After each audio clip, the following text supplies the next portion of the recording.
चुनाव आयोग ने पूरे देश में एसआईआर कराने का ऐलान कर दिया है, जिसके बाद 12 राज्यों में इस प्रक्रिया की शुरुआत भी हो चुकी है और कई राज्यों के एसआईआर की ड्राफ्ट लिस्ट भी जारी हो चुकी है, जिनमें से एक राज्य है राजस्थान, जिसकी एसआईआर की ड्राफ्ट लिस्ट को लेकर कांग्रेस ने बीजेपी और चुनाव आयोग पर सबूतों के साथ आरोपों की बौछार कर दी है।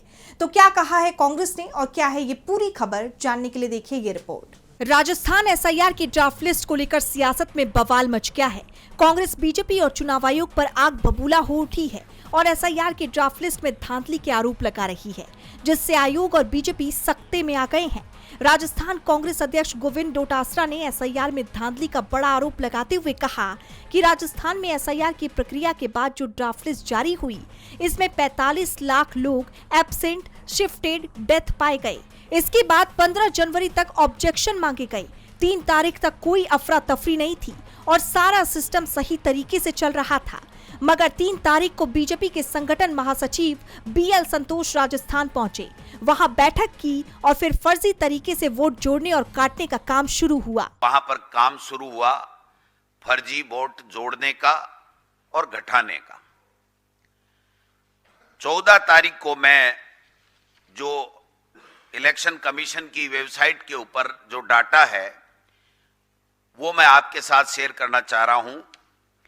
उसमें जो बीएलए हैं वो जो ऑब्जेक्शंस देते हैं बीएलओ को और बीएलओ फिर ऑनलाइन उसको करता है, उसका डाटा है। भारतीय जनता पार्टी ने 17 दिसंबर से लेके 14 जनवरी तक 937 बीएलए ने 211 नाम जोड़े जाने का और 5694 वोट गठाए जाने का, काटे जाने का आवेदन दिया।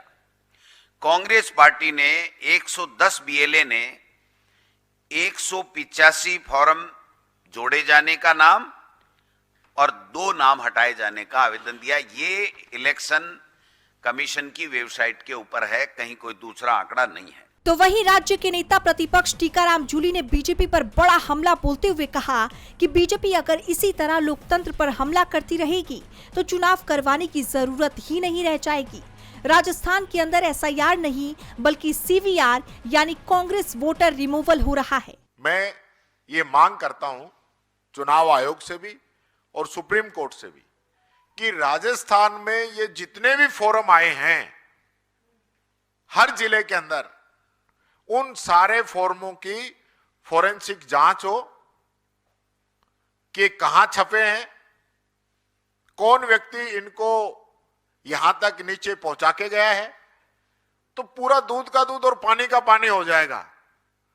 ये हमारा आरोप है और चैलेंज है। टीकाराम जूली यही नहीं रुके, उन्होंने आगे कहा कि राजस्थान में कहीं से भी एसआईआर की तारीख बढ़ाने की मांग नहीं की गई थी। ऐसे में तारीख क्यों बढ़ाई गई? एसआईआर में अधिकारियों और कर्मचारियों को डराया और धमकाया क्यों जा रहा है? जिन बीएलओज ने बात मानने से इनकार कर दिया, उनका ट्रांसफर करवा दिया गया। हमारी शिकायत के बाद ट्रांसफर कैंसिल किए गए। साफ है कि बीजेपी की मंशा ठीक नहीं है। कांग्रेस के इन आरोपों के बाद अब देखना ये होगा कि बीजेपी और चुनाव आयोग की तरफ से क्या सफाई आती है। डीवी लाइव राजस्थान की रिपोर्ट।